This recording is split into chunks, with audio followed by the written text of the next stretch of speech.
الحمد لله الذي هدانا إلى صراط المستقيم وجعل لنا التوفيق خير رفيق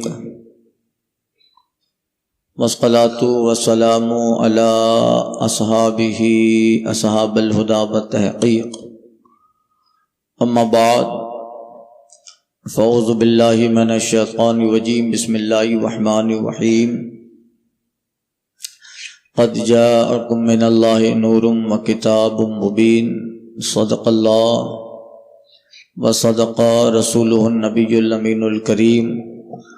ونحن على ذلك لمن الشاهدين والشاكرين والذاكرين والحمد لله رب العالمين۔ بارگاہ رسالت مآب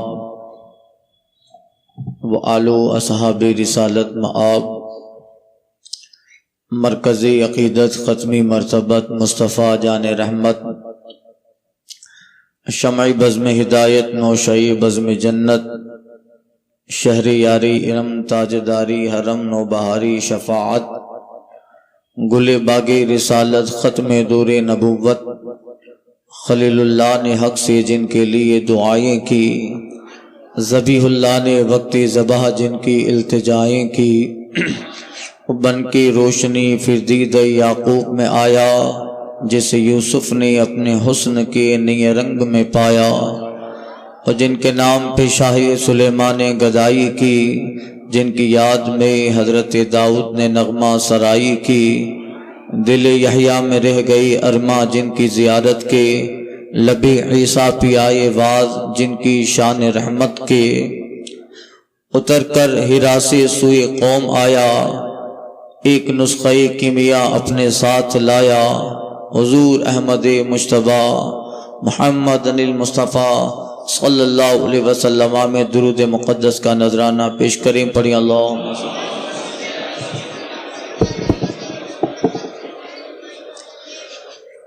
صلاۃ و سلام علیک یا سیدی یا حبیبی یا رسول اللہ وعلی آلک و صحابک و ازواجک و ذریاتک و اہل بیتک اجمعین۔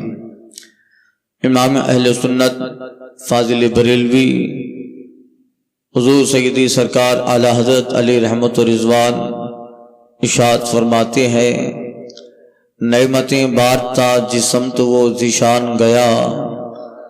نعمتیں بارتا جس سمت وہ ذیشان گیا، ساتھ ہی منشی رحمت کا قلمدان گیا، انہیں جانا انہیں مانا نہ رکھا غیر سے کام، للہ الحمد میں دنیا سے مسلمان گیا، مومن ان کا کیا ہوا اللہ اس کا ہو گیا،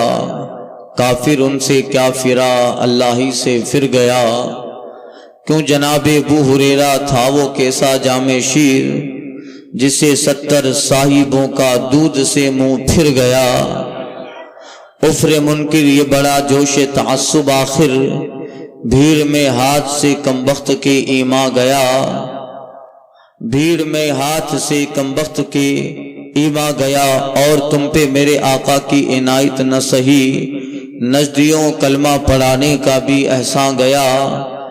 ٹھوکریں کھاتے پھرو گے ان کے در پہ پڑ رہو، قافلہ تو اے رضا اول گیا آخر گیا۔ حضرات،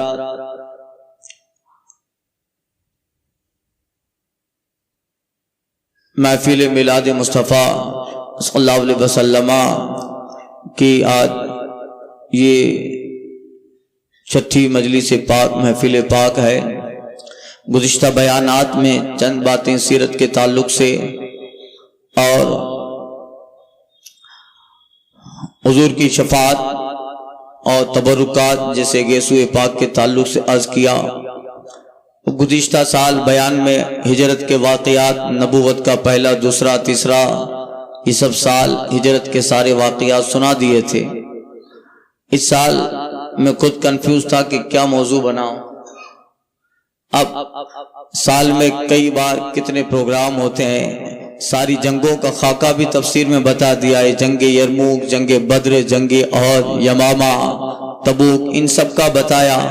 اور حضور کی مکہ کی زندگی کے تعلق، ہجرت کے بعد مسجد نبی کی تعمیر، قباء، یہ سب چیزیں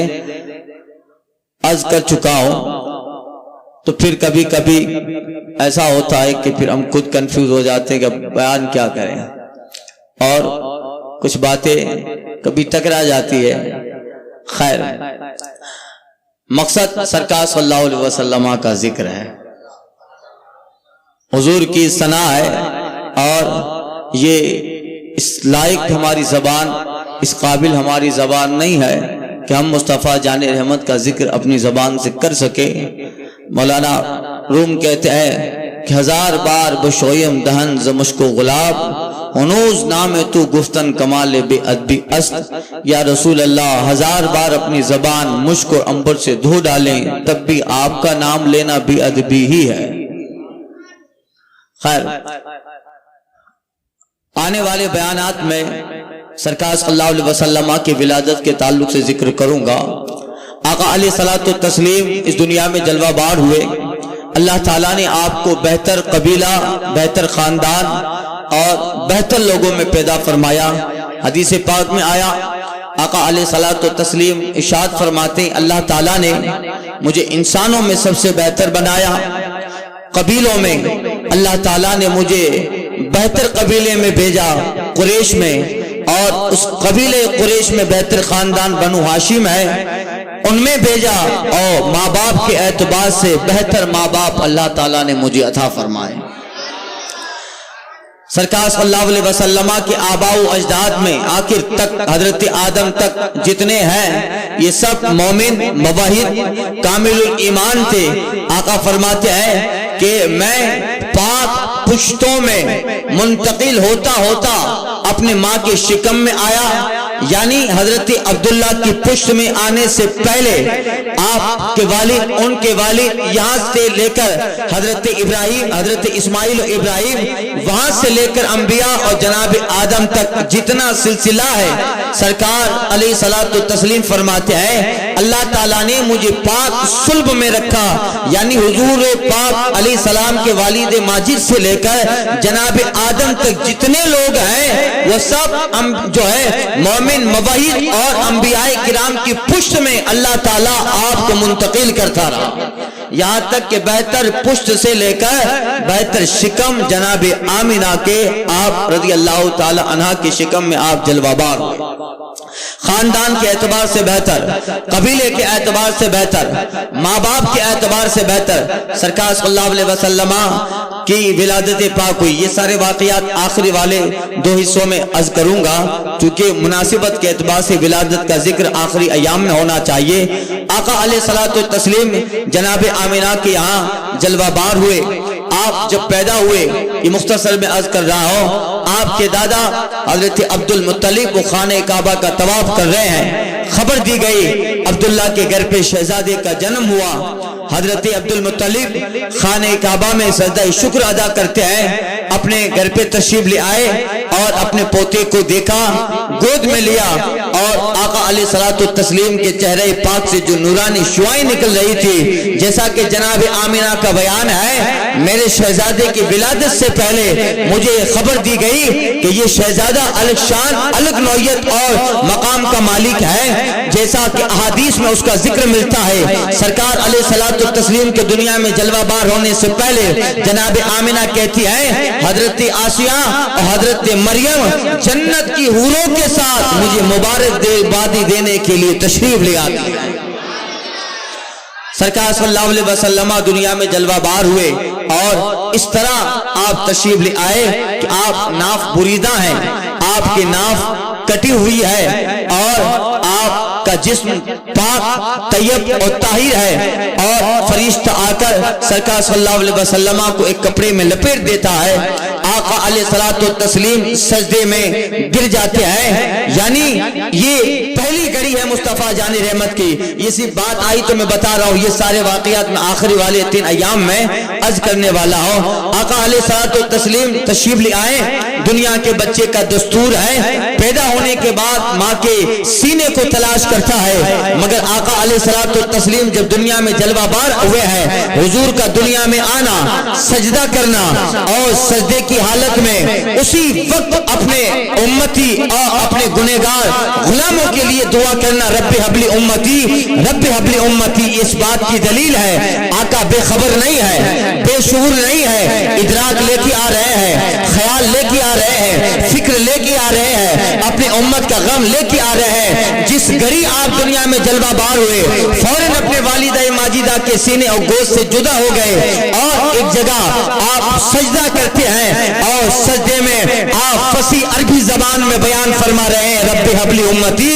رب حبلی امتی۔ اعلیٰ حضرت کہتا ہے پہلے سجدے پر روز ازل سے درود، پہلے سجدے پر روز ازل سے درود، یادگاری امت پہ لاکھوں سلام۔ جس وقت اللہ تعالیٰ نے نور کی شکل میں بنایا مصطفیٰ کو، اس وقت بھی سرکار نے سجدہ کیا، اور وہی نور اللہ تعالیٰ نے جب جسمانی شکل میں مکہ میں بھیجا ہے تو یہاں بھی مصطفیٰ سجدہ کر رہا ہے۔ نور کے تخلیق تب بھی سجدہ، جسم کے ساتھ دنیا میں جلوہ بار ہوئے تب بھی سجدہ، اسی لیے کہا پہلے سجدے پر روز ازل سے درود، اور یہاں یادگاری امت پہ لاکھوں سلام۔ وہ دور تھا کہ جب عرب میں کوئی بچہ پیدا ہوتا تو عرب کے بعض علاقے دیہات، لوگ دیہات سے عورتیں آتی اور شہروں میں ایک سال 2 سال میں یا 3 سال میں ایک وقت آتا تھا جس کو موسم ربیع کہا جاتا ہے، بہار کا موسم، موسم ربیع، بہار کا موسم۔ ظاہر بات ہے مصطفیٰ جان رحمت ربیع الاول میں تشریف لے آئے، اور ربیع الاول کو اسی لیے ربیع الاول کہا جاتا ہے کہ یہ موسم بہار ہوتا ہے،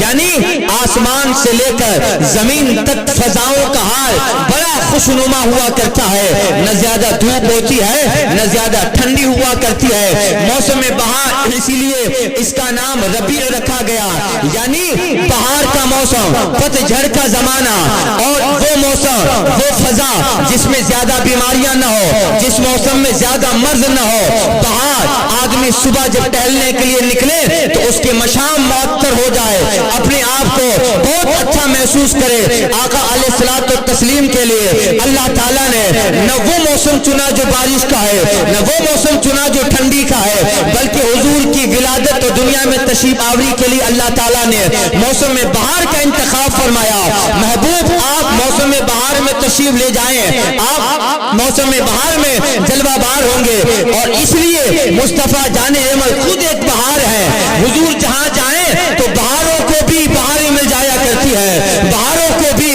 اپنی بہار ہونے پر اور زیادہ ناز ہوتا ہے۔ اعلیٰ حضرت فرماتے ہیں وہ سوئے لالا زار پھرتے ہیں، وہ سوئے لالا زار پھرتے ہیں، تیرے دن اے بہار پھرتے ہیں، یعنی بہار کو اپنے بہار ہونے پہ بڑا ناز ہوتا ہے کہ سارے موسم میں موسم بہار بہت اچھا موسم ہے، تو موسم بہار اپنے بہار ہونے پہ ناز کرتا ہے۔ مجھے دوسرے موسمیات پر اللہ تعالیٰ نے فضیلت دی ہے، میں جب آتا ہوں تو درختوں میں پتے لگ جایا کرتے ہیں، پت جھڑ کا زمانہ ہے، میں جب آتا ہوں تو پھر درخت پہ شگوں پہ پھوٹا کرتے ہیں، پھل آیا کرتے ہیں، زمین کا سبزہ تیزی سے اگا کرتا ہے۔ تو موسم بہار دوسرے موسموں کے مقابلے میں اپنی قسمت پہ ناز کرتا ہے کہ اللہ نے مجھے بہار بنایا ہے، اللہ تعالیٰ نے میرے اندر فضا بہت معطر رکھی ہے، میں موسم بہار ہوں۔ مگر اعلیٰ حضرت کہتے ہیں کہ مصطفیٰ اگر گلستان کی طرف جلوہ بار ہو، سرکار اگر گلزار کی طرف تشریف لے جائیں، اور حضور اگر موسم بہار میں آئے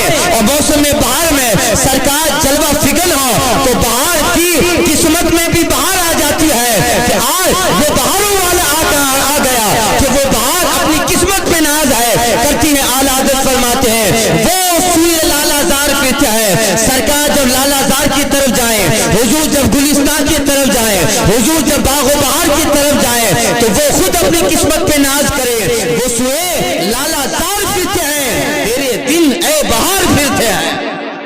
اے بہار آج تیرا دن پھر گیا ہے، اے موسم بہار آج تجھ پہ بھی بہار آ گئی ہے، اے موسم بہار آج تیری قسمت کا ستارہ چمکا، آج تیرے دن پھر گئے کہ بہار تمہاری طرف رسول بہار آ گئے۔ وہ سوئے لالا زار پھرتے ہیں، آقا لالا زار میں پھرے ہیں۔ اللہ ہو سوئے لالا زار پھرتے ہیں، تیرے دن اے بہار پھرتے ہیں۔ آقا علیہ الصلوۃ والتسلیم موسم ربیع میں آئے، ربیع الاول یعنی موسم بہار کا پہلا مہینہ، ربیع الثانی موسم بہار کا دوسرا مہینہ۔ وہ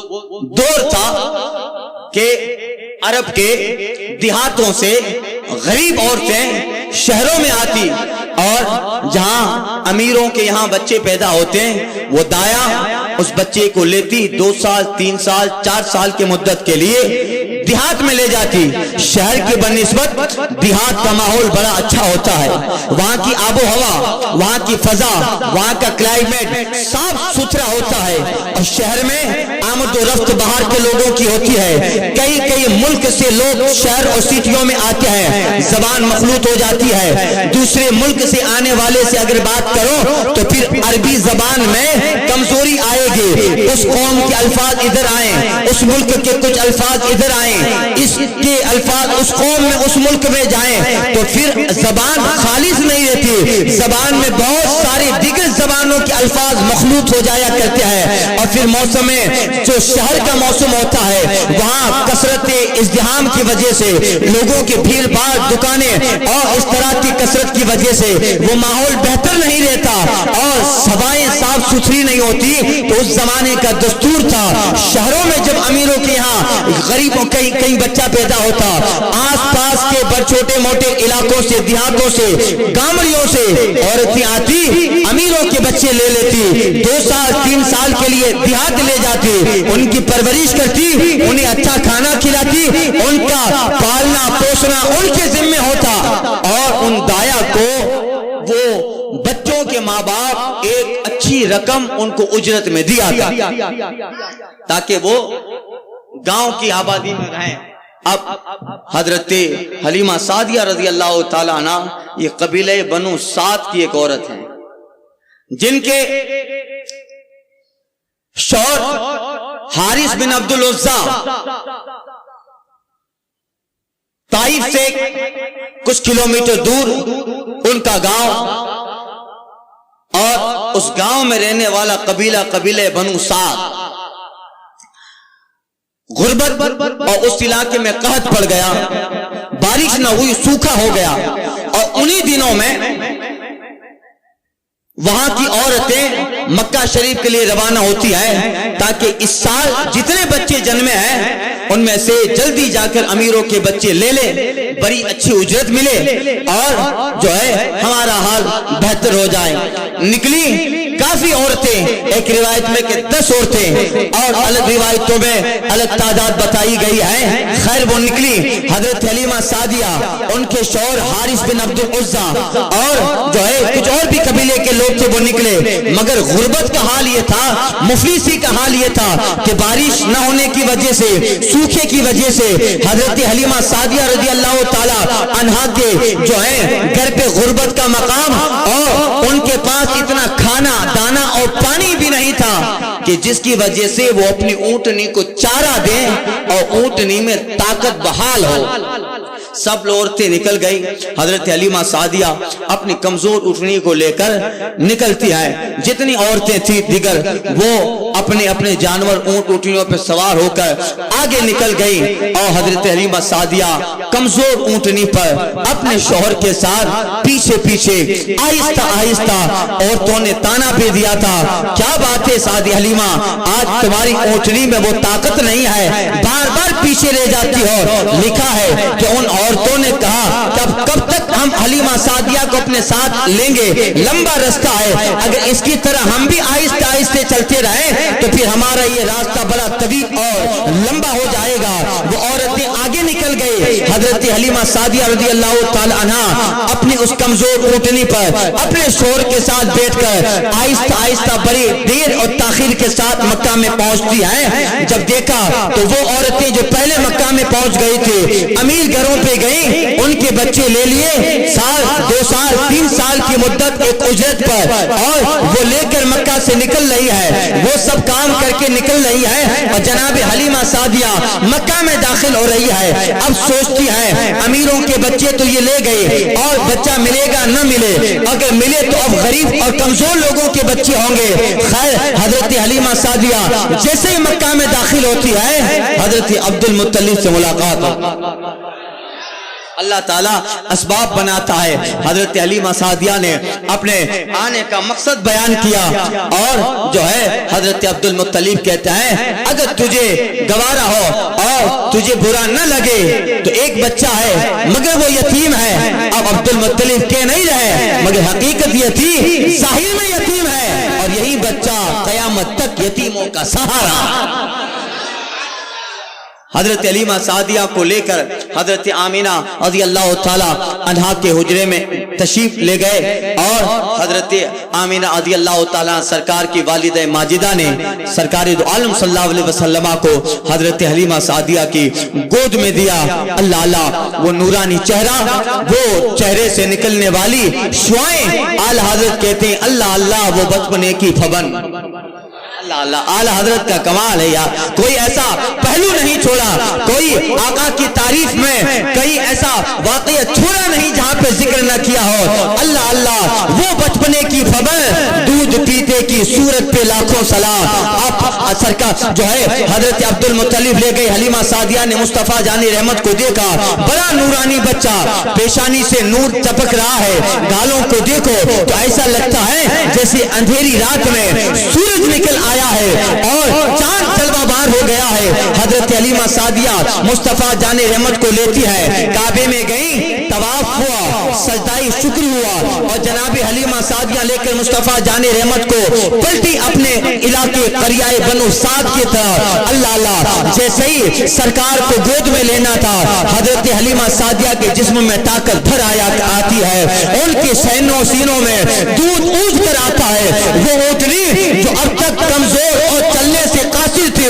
جیسے ہی مصطفیٰ جان احمد کو لے کر حلیمہ سعدیہ ان کے شوہر حارث بن عبد العزہ اس اونٹنی پر بیٹھتے ہیں، نہ جانے اس کے اوپر طاقت پر طاقت اور اس قدر قوت آ جاتی ہے۔ وہ عورتیں جو بہت پہلے مکہ چھوڑ دیے تھے، حلیمہ سعدیہ مصطفیٰ کو لے کر جیسے ہی مکہ چھوڑتی ہیں، ان اونٹوں کے مقابل آ گئی۔ اب اونٹنی چلی جا رہی ہے اور رکنے کا نام نہیں لیتے۔ وہ عورتیں تعجب میں پڑ گئے، جب آئی تھی تو یہی اونٹنی جناب حلیمہ سعدیہ کی ہے، کمزوری اس کے اندر، لاغر پن اس کے اندر، دبلا پن اس کے اندر، مگر اچانک کیا کھایا، اور یہ سواری جناب حلیمہ سعدیہ کی اتنی طاقت اور اتنی قوت اس کے اندر کیا ہو، کیسے آ گئے۔ ساتھ والی عورتیں جناب حلیمہ سعدیہ سے کہتی ہے، اے حلیمہ کیا تمہاری سواری بدل گئی ہے؟ حضرت حلیمہ سعدیہ کہتی ہے، نہیں نہیں، سواری نہیں بدلی ہے، ہاں البتہ سوار ضرور بدل گیا ہے، سوار ضرور بدل گیا ہے۔ اب مصطفیٰ جان رحمت کے وہ بچپنے کی اداؤں کو دیکھو، جناب حلیمہ سعدیہ اپنے گھر پہ لے کے مصطفیٰ جان رحمت کو پہنچتی ہے۔ وہ غربت کا زمانہ، وہ مفلسی کا زمانہ، جب حلیمہ سعدیہ کی جھوپڑی میں چراغ جلانے کے لیے تیل بھی نہ تھا، مگر روایت ہے، محققین نے لکھا ہے، محدثین نے لکھا ہے، جناب حلیمہ سعدیہ جب مصطفیٰ کو قریہ بنو سعد میں لے کر اپنے مکان میں پہنچی ہے، اہل قریہ سعد کا بیان ہے، طائف کے لوگوں کا بیان ہے، لوگوں کے گھروں میں چراغ جلتے تھے،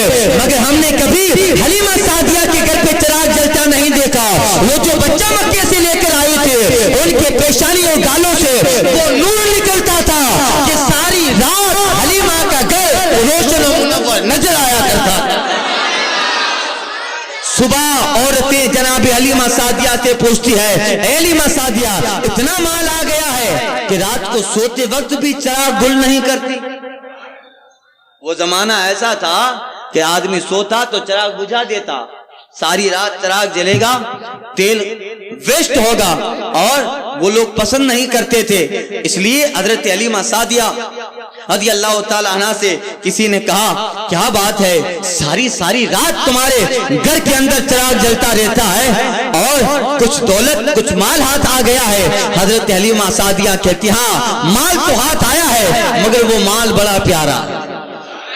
دولت تو آ گئی ہے، وہ کونین کی دولت ہے، وہ آخرت کی دولت ہے۔ کہا حضرت حلیمہ سعدیہ نے، واللہ جب سے مکہ سے جناب آمینہ کی شہزادے کو لے کر آئی ہو، ہم نے ایک بار بھی شب میں اپنے گھر میں چراغ روشن نہیں کیا ہے۔ یہ بچہ اتنا نورانی ہے، اتنا بابرکت ہے کہ یہ ہمارے گھر میں جلوہ بار ہوتا ہے اور اس کے گالوں سے ساری رات ہماری روشن و منور ہوا کرتی ہے۔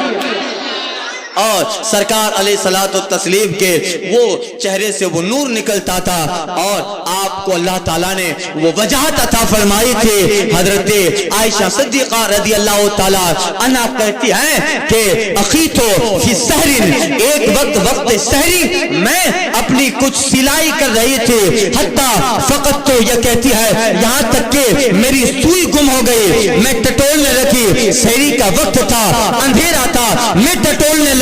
میری سوئی کہاں ہے؟ اتنے میں مصطفیٰ جان رحمت داخل ہوئے۔ آقا علیہ الصلوۃ والتسلیم جیسے ہی جلوہ بار ہوتے ہیں، حضور کے گال اور سرکار کی پیشانی اقدس سے اتنا نور نکلا، جناب عائشہ کہتی ہے میں نے کھوئی ہوئی سوئی پا لی،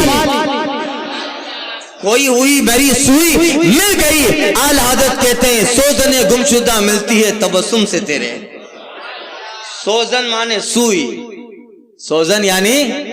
سوزن گمشدہ ملتی ہے تبسم سے تیرے، ارے صبح شام کو صبح بناتا ہے اجالا تیرا۔ حضرت حلیمہ سعدیہ سرکار کی پرورش کرنے لگی، اور سرکار علیہ الصلوۃ والتسلیم کا وہ بچپنا دیکھی، اللہ اللہ بہت حضور کا خیال رکھا جاتا۔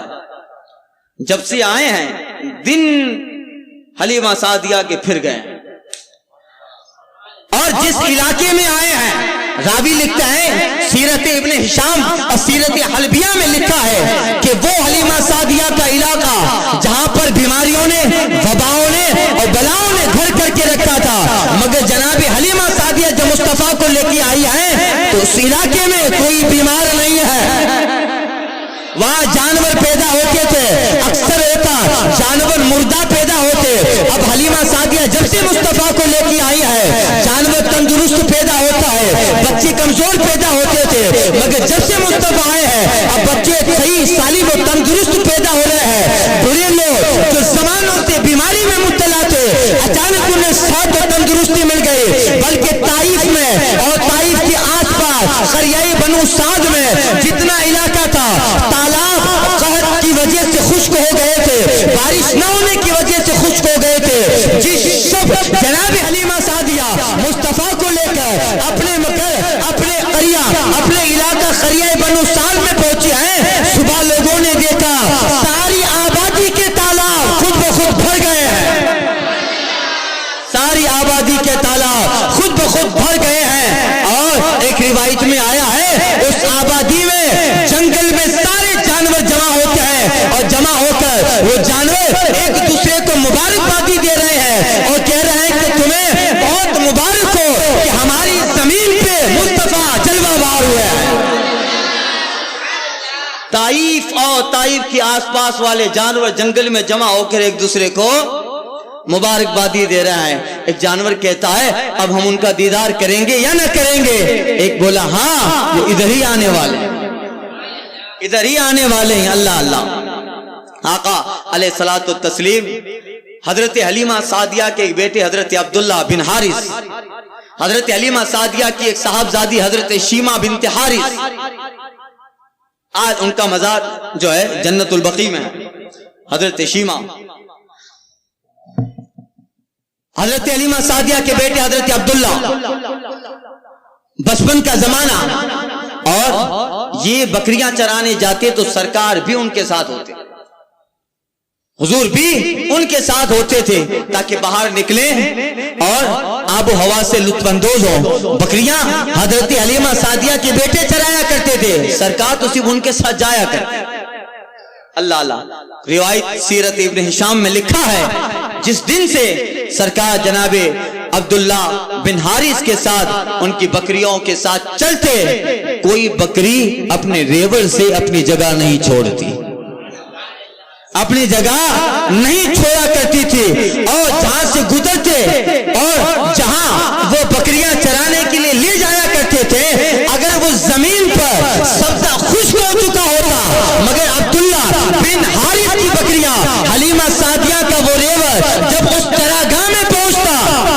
خود زمین سے سبزہ اگنے لگتا.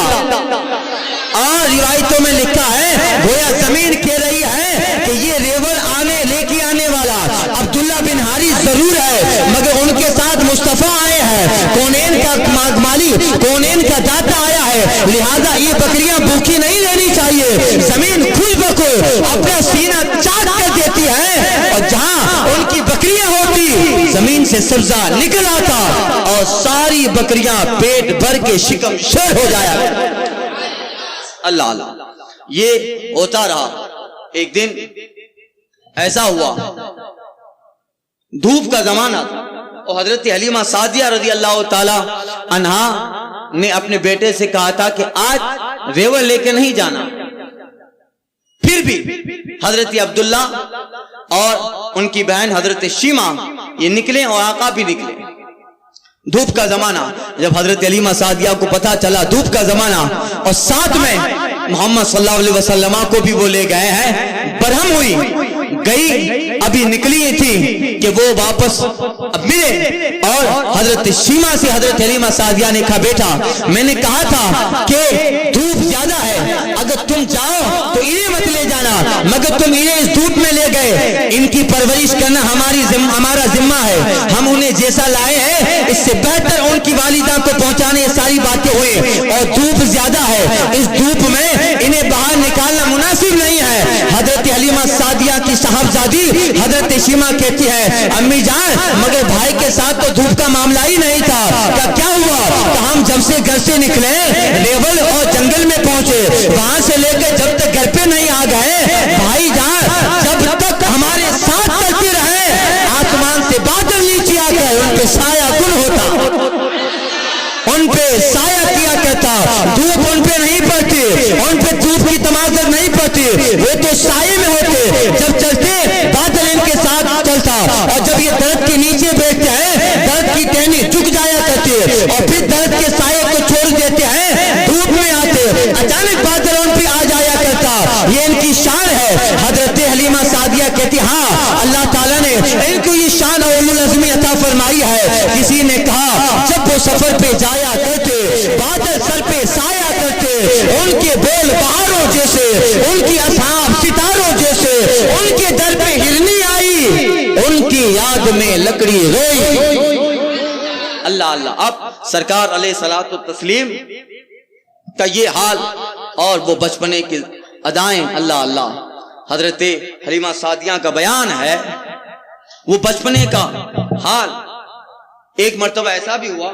کہ مکہ میں قحط پڑ گیا اور اہل مکہ جمع ہوتے, کہا لات و عزا کو بہت پکارا مگر قحط ختم نہیں ہو رہا. میں تفسیر میں بتایا تھا لات و عزا, لات اور عزا یہ قبیلہ ثقیف اور قبیلہ غطفان کے بت تھے. بہت مانگا مگر اب تو کوئی آدمی بولتا ہے, ایک آدمی ان میں سے برا آدمی آیا اور بولا اے لوگو تمہارے درمیان اولاد ابراہیم ہیں, ان سے دعا کرواؤ بارش ہوگی. ایک صاحب بولا تمہاری مراد کیا ہے؟ کہا میری مراد ابو طالب ہے. کہا ٹھیک ہے. گئے ابو طالب کے پاس آئے اور آپ کعبے میں چلی حرم میں دعا کیجئے. روایتوں میں آتا ہے حضرت ابو طالب نے جو ہے سرکار صلی اللہ علیہ وسلم کا دست مبارک حضور کا ہاتھ پکڑا اور کعبے کی دیوار کے پاس لے کے آئے. روایتوں میں لکھا ہے یہ سرکار کی 6 سال کی تقریباً 8 سال کی عمر کا واقعہ ہے. حضرت سرکار دو عالم صلی اللہ علیہ وسلم کو لے کر حرم میں آئے اور حضور علیہ الصلوۃ والتسلیم سے کہا بیٹا کعبے کی دیوار پہ ہاتھ لگاؤ, اور ایک روایت میں ہے اپنی پیٹھ لگا اپنا جو ایک بازو اس سے مس کرو اور وہ لوگ دعا کریں تم آمین کہو. مگر ہوا ایسا کہ سرکار علیہ الصلوۃ والتسلیم ان سارے لوگوں کے درمیان جمع ہے اور اس لیے آئے ہیں تاکہ ابو طالب دعا کرے. مگر ابو طالب رسول پاک کو لے کے آئے, وہ حضور کے برکات سے واقف ہے, سرکار کے حسنات سے واقف ہے, حضور کی خوبیوں سے واقف ہے. اسی دوران کہ وہ دعا کرتے سرکار علیہ الصلوۃ والتسلیم نے اپنی انگلی آسمان کی طرف اٹھائی اور حلقہ باندھا, انگلی سے ایسا اشارہ کیا جیسے سرکار کسی چیز کو کھینچ رہے ہیں، حضور کسی چیز کو بلا رہے ہیں، اشارہ کرنا تھا۔ اچانک کہاں سے سارے مکہ پہ بادل چھا جاتا ہے اور اتنا برسا کہ مکہ اور آس پاس کی ساری آبادیاں جل تھل ہو گئے۔ اسی وقت ابو طالب نے رسول پاک صلی اللہ علیہ وسلم کی شان میں قصیدہ لکھا تھا، جس قصیدے کا ایک شعر ہے، وَبْيَضُّ يُسْقَى الْغَمَامُ مِنْ وَجْهِهِ وَأَبْيَضُّ يُسْقَى الْغَمَامُ مِنْ وَجْهِهِ شِمَالُ الْيَتَامَى عِصْبَةٌ لِلْأَرَامِ، یعنی یہ گورے چہرے والا، یہ نورانی رنگت والا، یہ حسین چہرے والا میرا جو ہے بھتیجا ہے، یہ وہ ہے کہ ان کے چہرے کی برکت سے بادل آیا کرتا ہے، اور یہ یتیموں کی پناہ گاہ ہے، اور یہی غریبوں کا سہارا ہے۔ ابیض یسقى الغمام من وجهه شمال الیتامى عصبة للارام، یہ گوری رنگت والا جس کے چہرے کی وجہ سے بادل آ جاتا ہے، یہ یتیموں کی پناہ گاہ ہے اور یہ غریبوں کا سہارا، بیواؤں کا سہارا ہے۔ یہ مصطفیٰ جان رحمت صلی اللہ علیہ وسلم ہے، اور پورا قصیدہ ابو طالب نے لکھا۔ وہ آقا علیہ الصلوۃ والتسلیم کا وجہ اقدس سرکار کا وہ چہرہ جب آسمان کی طرف اٹھاتے ہیں بادل آ جایا کرتا، اور لب ہلاتے تو موسلادھار بارش ہو جایا کرتی تھی۔ اللہ نے اس وجود کو اتنا نورانی بنایا ہے، بال اگنے کی جگہ سے لے کر ناخن اور وہاں سے لے کر پاؤں کی ایڑیا اتنی حسین، اتنی مبارک، اتنی گوری، اتنی رنگت والی ہے کہ مجھے پھر اعلی حضرت کی یاد آ رہی ہے۔ فرماتے ہیں گورے گورے پاؤں چمکا دو خدا کے واسطے، گورے گورے پاؤں چمکا دو خدا کے واسطے، نور کا تڑکا ہو پیارے گور کی شفتار ہے، نور کا تڑکا ہو پیارے گور کی شفتار ہے۔ اللہ اللہ، یہ جو ہے اور کہتے ہیں گونج گونج اٹھے ہیں نغمات رضا سے بوس تھا، گونج گونج اٹھے ہیں نغمات رضا سے بوس تھا، کیوں نہ ہو کہ اس کی مدحت میں وامنقار ہے۔ یہ جو ہے آقا علیہ الصلوۃ والتسلیم کا وہ مبارک بچپنا۔ ایک دن حضرت علیمہ سعدیہ رضی اللہ تعالی عنہا کا بیان ہے، آقا علیہ الصلوۃ والتسلیم ان کے یہاں ہیں، اور اچانک ان کی بیٹی حضرت شیمہ دوڑتی ہوئی آئی اور کہا امی جان چلیے، بھائی کے ساتھ کچھ ہو گیا۔ کیا ہوا؟ کہا دو سفید کپڑے والوں انسان آئے اور انہوں نے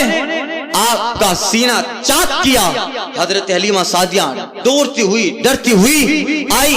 جب دیکھا تو مصطفیٰ جان رحمت ایک درخت کے نیچے آرام سے جلوہ بار ہے، فوراً سینے سے لگایا، بیٹا کیا ہوا؟ آقا کہتے ہیں دو حسین صورت والے آئے، میرے سینے کو چاک کیا، اس میں سے کچھ نکال کے پھینکا اور کچھ نورانی چیز بھر دی۔ علماء کہتے ہیں حکمت، دانائی اور اللہ تعالیٰ نے سلامتی مصطفیٰ جان رحمت کے سینے میں ودیعت فرما دی۔ اس کو کہتے ہیں شق صدر، سرکار کا سینہ چاک کیا، اس میں حکمتیں بری گئی۔ 4 مرتبہ روایتوں میں آیا ہے شق صدر ہوا، ایک اس مرتبہ تاکہ جو ہے آپ بچپنے ہی میں بہتر رہیں، دوسرا سرکار کا شق صدر 10 سال کی عمر میں ہوا تاکہ جوانی میں آپ کے عادات و اطوار جو ہیں، آپ کی عادات و اطوار اور آپ کی تہذیب اور قیامت تک کے لیے لوگوں کے لیے ماڈل اور آئیڈیل بنے۔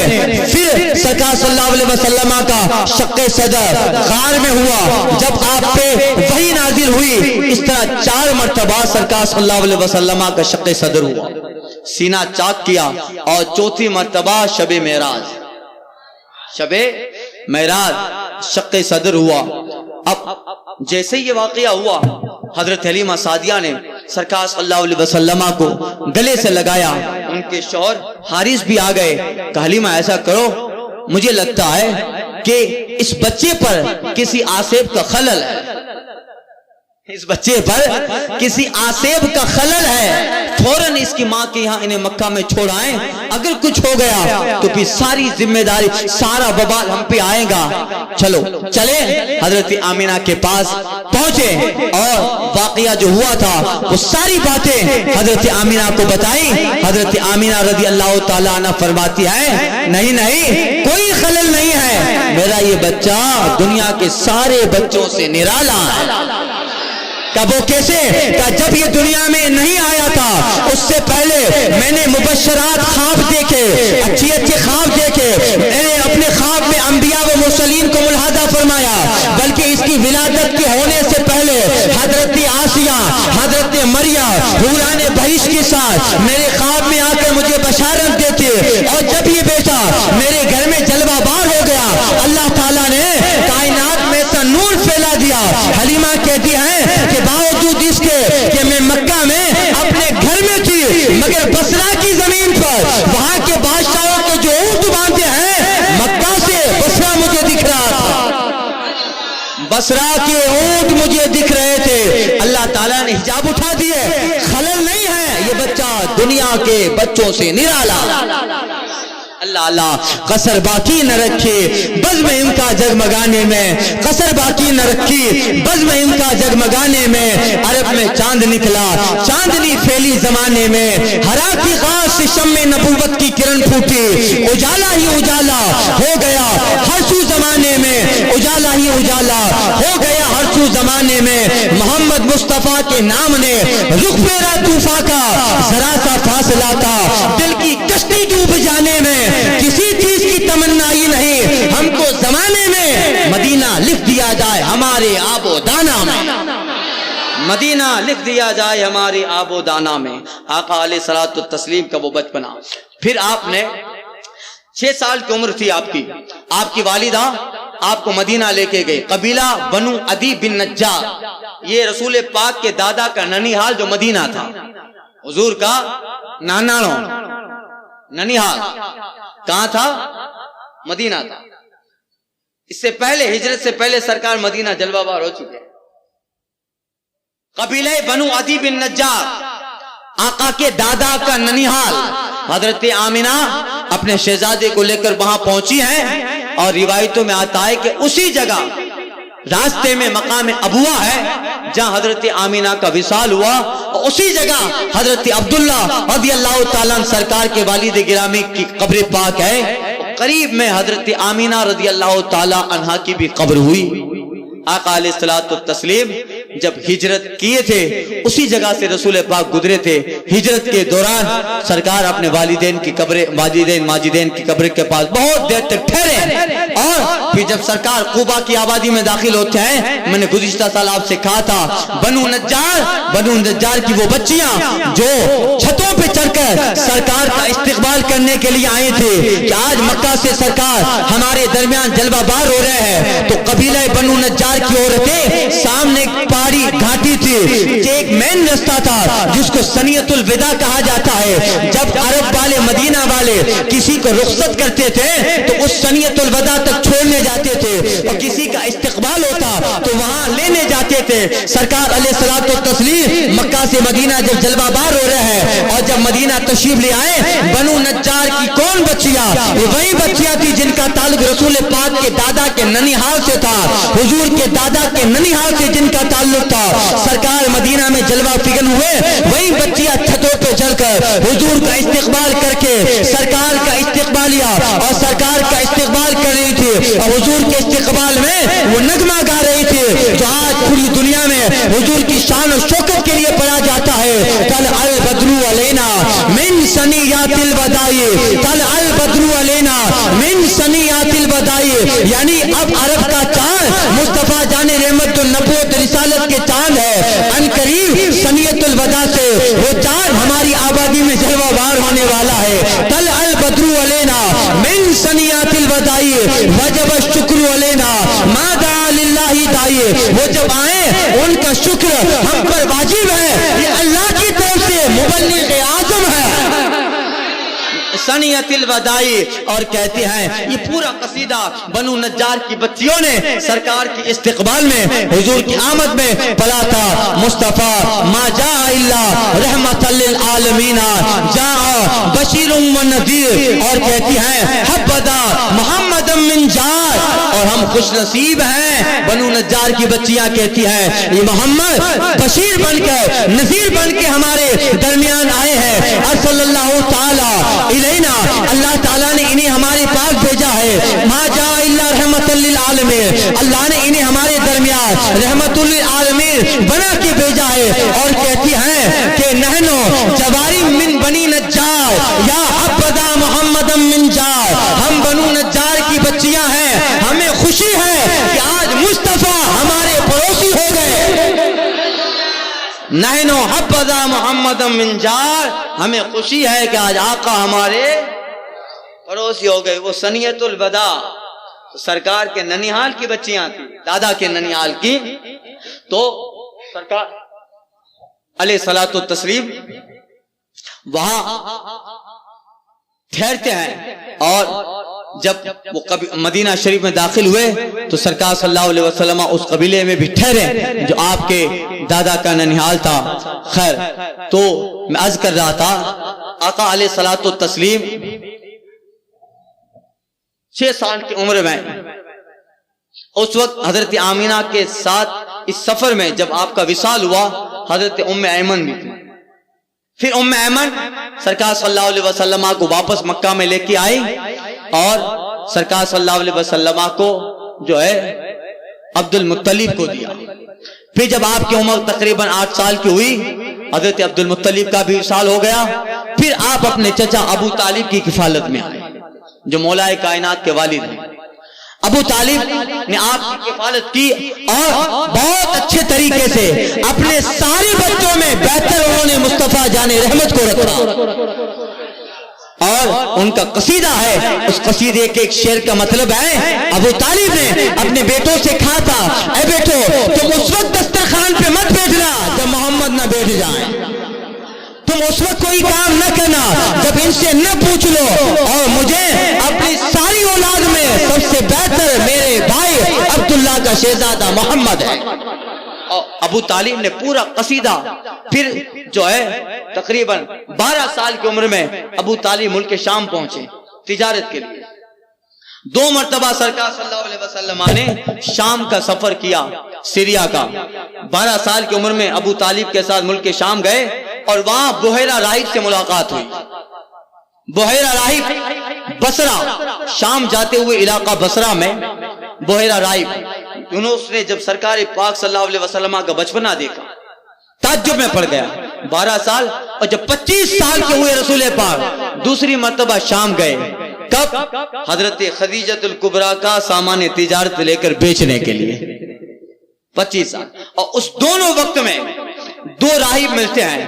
یہ بحیرہ راہب اور دوسرے سفر میں نستور راہب دونوں ملے اور دونوں نے مصطفیٰ جان رحمت کو دیکھا اور انہوں نے رسول پاک کی شان میں بہت بڑا خطبہ کہا عربی میں بہت بڑا خطبہ کہا انہوں نے تورات میں اگلی کتابوں میں وہ عیسائی تھا انجیل میں اگلی کتابوں میں آخری نبی کی ساری نشانیاں پڑھی تھی ان کو وہ ساری نشانیاں جب سرکار ابو طالب کے ساتھ 12 سال کی عمر میں بصرہ پہنچے ہیں وہ راہب اپنے قیام گاہ سے ابو طالب اور ان کے قافلے کے آپ کو آتے ہوئے دیکھتا ہے اور جب دیکھا حضور کا ہاتھ سب سے الگ تھا وہ تعجب میں پڑا ساری قوم کی دعوت کرتا ہے اور اس دعوت میں اس نے رسول پاک کو دیکھ کر جو خطبہ پڑھا ہے وہ انشاءاللہ کل پورا خطبہ میں عربی میں آپ کو عرض کرتا ہوں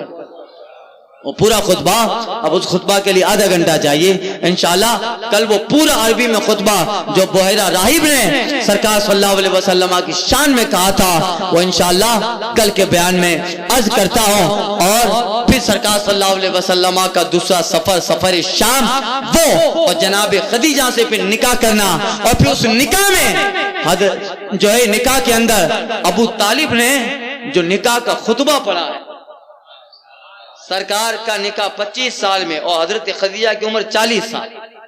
کتنی اور یہ حضرت خدیجہ کا غالباً تیسرا نکاح تھا اس وقت نکاح ہوا اور 500 درہم مہر اور اس نکاح کے خطبے میں ابو طالب کھڑے ہوتے ہیں اور ابو طالب نے جو رسول پاک کا خطبہ پڑھا تھا کہ میرا بھتیجا کس شان والا ہے، وہ بڑا لمبا خطبہ انشاءاللہ تعالی آنے والے درس بیان میں وہ خطبہ بھی عرض کرتا ہوں۔ وقت تمام ہوا، مدح باقی ہے، ایک اور سفینہ چاہیے اس بحر بے قرار کے لیے، ایک اور سفینہ چاہیے اس بحر بے قرار کے لیے۔ خوب کی سیر چمن گل چنے شاد رہیں، جاتے ہیں باغ باغ گلشن تیرا آباد رہے۔